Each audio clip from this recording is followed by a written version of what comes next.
So yun mga kababayan, magandang hapon po sa inyong lahat at yan, nandito ako ngayon kila Edito. Di ba yung nangyari dun sa pamilya ni Madeline, so sa parents niya, yung nangyari sa bahay po nila.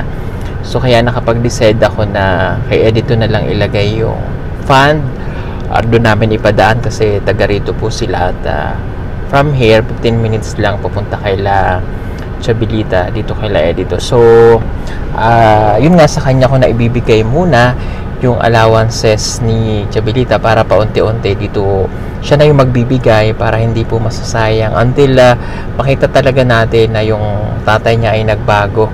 So hopefully makatulong yung ginawa natin ganon sa tatay niya para maging maayos, no? So ibibigay ko po kay Edito yung allowance ni Chabilita para sa kanya. Siya na bahala. Kaya? Okay. Kasi si Edito po kasi malapit dito talaga sa kanila. So 15 minutes lang nandun na siya eh. Okay. So kaya po namin 'to gagawin para nga hindi na maulit-ulit. So para may magandang kahinatnan. So pasensya ka na Edito ha. Ayos lang. Okay. Ito ay 8,500. So galing ito kay Tita Emily Gue ng Singapore at saka yung 3,500 naman ay galing kay Sister of Canada. So, inahati-hati ko yung kay Sister of Canada. So, malaking amount na ito para sa kanila. So, halimbawa, para mabablog din po ni Edito, no? Pupunta ka doon. Alamin mo lang kung may bigas pa sila. Tapos, bilan mo sila ng bigas. No? 1, 2, 3, 4, 5, 6, 7, 8,500. Okay lang? Okay lang. Ayan. So, siya na po ang bahala dahil siya naman po ay PB team at pinagkakatiwalaan namin. So, kung may kailangan si Chabilita, sa'yo lang magsasabi. Oo. Diba, wala ng baon for this week. O, pasyalan mo lang siya doon. Pasyalan mo ng linggo kung wala kang ginagawa. Yung ganun ha. Ayan. Para ligtas po yung pera. Kasi kung doon sa tatay, naku baka, nag-inom na naman. Maubos. So, walang mangyayari sa pera. Oh, ma-elbow ko na yun. Yung bahay nga, sinusuntok eh. Hindi pala natin nakita, sa likod pala yung isang pinto sa kusina. Doon yung isang suntok. Bakit kaya manununtok ng bahay? Ha? Yun nga, sabi ko, nandun si Edito, baka sinuntok din ni Edito yun eh. Ayun. So, ina-avoid na lang po namin. So, ano naman, kanina daan na namin nagtatrabaho yung tatay niya. Nandun sa resort. Naghahakot ng mga bato. Okay. And handa ka na ba next week? Yun kasi, pinag-isipan ko ba? Kasi, matakot ako pumunta doon. Ayun, teka po muna. Alam mo ba yung sinasabi namin? Kasi po, ang PB team ay mag-abroad. So, this is the very first time ni Edito na siya po ay isasama namin papuntang abroad. So, I know, excited siya na kinakabahan. Okay. Dahil si Tita PB Lab po ay narito. So, alam niyo naman, pag si Tita PB Lab, kami po ng team ay nagsasama-sama. So, this time, pupunta po kami ng Thailand on August 13. So, first time po ni Edito na makakasama po siya sa amin. Okay, baka may magtanong ulit, mapanood nila, bakit di kasama si Kuya Eli? Okay. Si Kuya Eli po ay kasama talaga siya dapat. Kaya lang, hindi pa rin po talaga umabot yung pasaporte niya. So, nung kailan pa tayo nag-Malaysia? Nung March. So, alam niyo naman, pag may problema ang passport, medyo matagal. So, hindi pa nare-release yung passport niya. And then, nagkataon na ang biyanan ni Kuya Eli from US ay dumating dito. Ngayong araw pong ito, paalis si Kuya Eli papuntang Manila. Hanggang 16 din po sila. So, may hindi pwedeng yung lakad ni Kuya Eli kasi family yun. So, si Tita naman nakaset ng ganung araw, kami pupunta ng Thailand at babalik din siya ng US ng 17. So, kaya po ganun. Kasi baka may magtanong, ba din na makasama. Bakit ka kinakabahan? Kasi, sabi kasi ni Peter Paul nga, pag abot daw natin doon sa guard, dito daw, Tagalog pa sa Manila. Di ba? Pag sumakay tayo, interview. Tapos, pag abot daw doon ay English na, papaano na yan? Hindi ako marunong. 3 lang yung alam ko. Ano yung 3 alam? I love you. Hindi, di ba may karabaw ako? Nag-araro ako?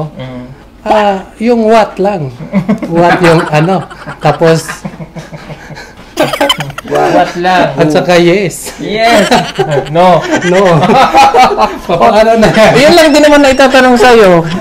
Pag tinanong ka na, are you Filipino? Yes. Yes. Oh. Are you Indian? No. Oh, no. Diba? Oh, di ba? Okay na. Oh. Sagot na, di ba? Kung yan sana nagtatanong, ayos lang. Diba? Pero kapag merong ibang itanong, wala na ako.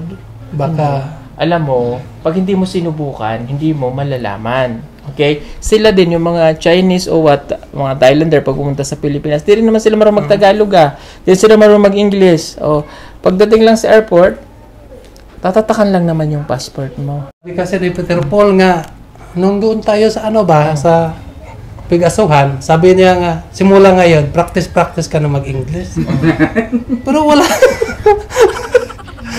Kahit anong gagawin ko, 3 lang alam ko eh. Wala man. So, kaya mo yun, Edito. So, ano ba? May mga tanong doon. Wala namang masyadong tanong. Wala. Dito, Tagalog lang yan. Din wala naman tanong doon sa ibang bansa.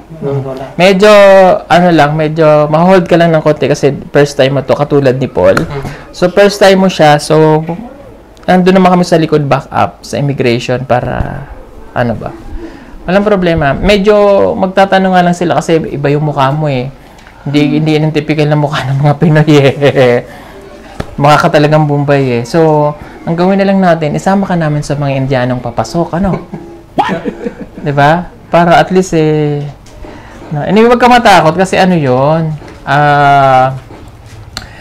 Normal lang naman talagang gagawin yung tatanungin ka.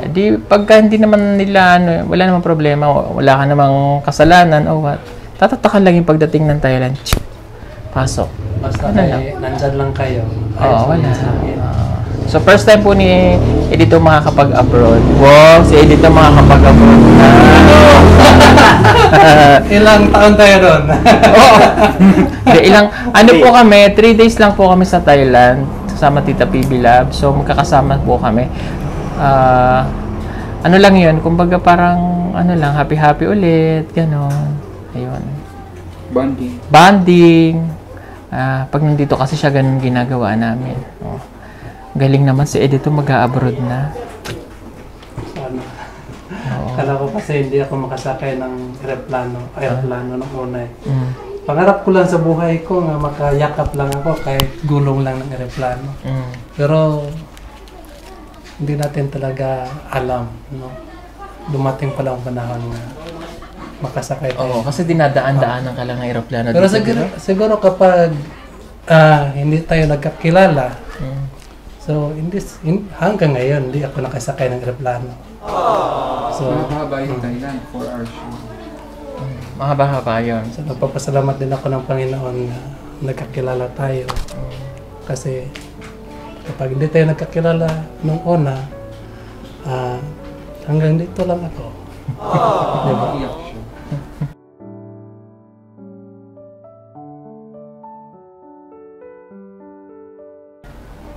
Ba't ka umiiyak? Mingaw ko sa amo. Ikaw, bakit ka umiiyak? Ba't ka umiiyak din ako sa amo ko? Siya ni mo. Naawa ko sa'yo. Ayan. Ilang taon na natin kilala si Edito? 2 years? 2 years. 2 years na, no? Yun. Magto 2 years na. So, malaki na nagbago kay Edito. First time niyo po sumakay nung una niyang pupunta noon na sinama namin sa Manila. Kasama po ni Kuya Eli. Kasabay niya si Madeline noon. Sila Madeline. Tapos, yun na, ano pa yun? Cebu, Boracay. Hindi, wala. Wala sa Boracay. Sa Sa Cebu. Ayan. Tapos ito na ulit. Kailan lang tong Cebu natin January? Oo. Ito na ulit. May gala na ulit. Kasama po si Edito. Ayan. So, yun lang. Enjoy mo lang pagkasama mo kami. Mahihain po kasi talaga siya. So magdala ka ng duyan ha. Ha? Magdala kang duyan. Bakit may bundok naman? Meron doon. Nang tayo matulog sa duyan. Okay. Kasi ano po, deserve din naman po talaga ni Edito na makasama sa PP Team. At mahigit 1 taon na namin siyang kasama. At napatunayan ko talaga na karapat-dapat siya na mapasama sa PP Team dahil pinatunayan niya sa amin noong pa ang kabutihan ng kanyang puso.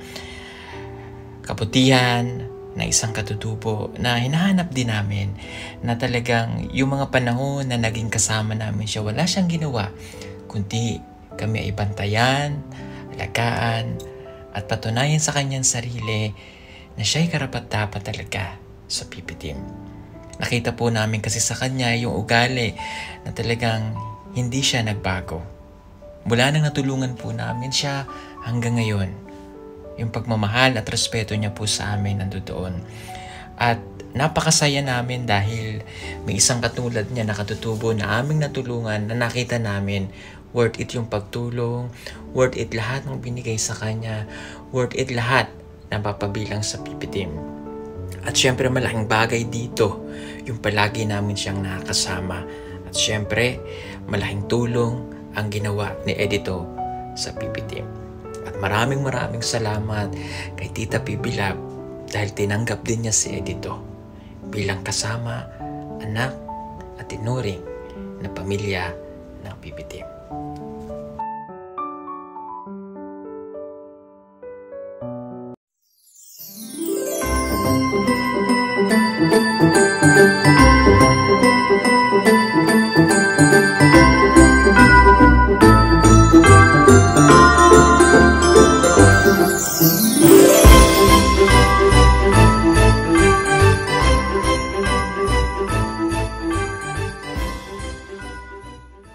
Balik na namin ay sa 16. So 3 days. 3 days lang naman po kami doon. Kakain lang. Wow, kakain lang doon sa Thailand. Galing tayo dito, dumiretso na tayo doon? Sa ano? Hindi, magstay muna ng... Ang flight ninyong dalawa, magkasabay kayo ni ng 12. 12. Madaling araw. So doon na kayo. Hapon. Hindi. Baka abutan ako ng ano doon. Mauna kayong dalawas dito. Kasi ako mga 11 ako. So doon na muna kayo sa condo. Mauna ako sa inyo eh. So doon na din siya na matulog. Oh, para sabay-sabay na. Mauna ka silang dalawa. 11 doon ka na. 11 doon ka na sa condo. Kasi alas Kahit doon na sa ano, kita na lang tayo. 11 ng ano. Ay, ayusin mo. 11 ba ng umaga? Tanghali o 11 ba? Oo, kasi naalala ko dati. Muna kasi. Alas 12 ng... Hindi, August 11. Nandoon na ako. Ibig sabihin niya August 11. andun ka na. Andun ka na. Kasi August 12 ang flight mo. Sige. Madaling araw. Kadlaw. Kadlaw yun yung flight alas 2. Tama yun, alas 12 na madaling araw. Tama yun. Ngayon, kasi yung dati, Naku, akala niya alas 2 ng madaling araw. Alas 2 ng May maleta ka na ba? Wala, pero lang akong ano, yung bag-bag. Ano? Patingnan mo nga. Basket yan ah. Baka sapat na to. Ay, hindi. Hindi. Magbili ka na ng ano. Hindi. Kaya nga, punta ka doon 11, bili tayo ng damit. Tapos lagi. Bili tayo ng damit tapos lagi. May mura na. Maaga na lang punta doon para makabili pa tayo. 11, punta ka doon. Oo, ano naman. 50% Sige. off ang luggage. Oo, medyo ano lang yung ano natin. Time. Kaya pa naman, ano? Kaya pa, sige. So, isasama po si Edito para yan, makarating siya ng ibang bansa. Wow.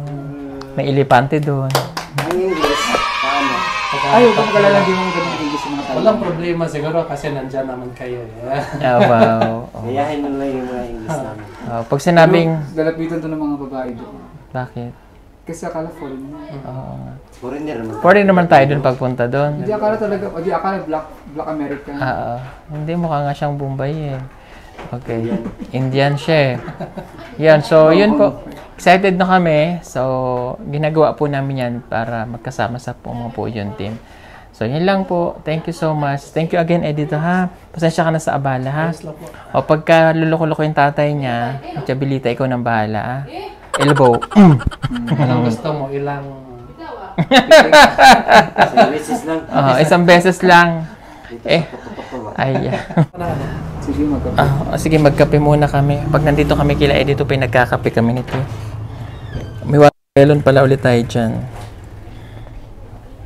Ito, masarap to ba? So, yan, kape-kape muna kami. Every time na pupunta kami dito, lagi may pakape si Edito eh. Tapos kami pakwan lang. Nag-chat kayo sana para maganda tayo ng Nang. Ang surprise there. Di okay na yan. Ano ba? Magluto tayo. Manok? Manok. Sunod. Sunod ba? Yan ang kape namin. Oh. Joke lang. Sige po. Salamat po. Thank you so much. Bye-bye. Bye. Bye. Bye-bye. Bye.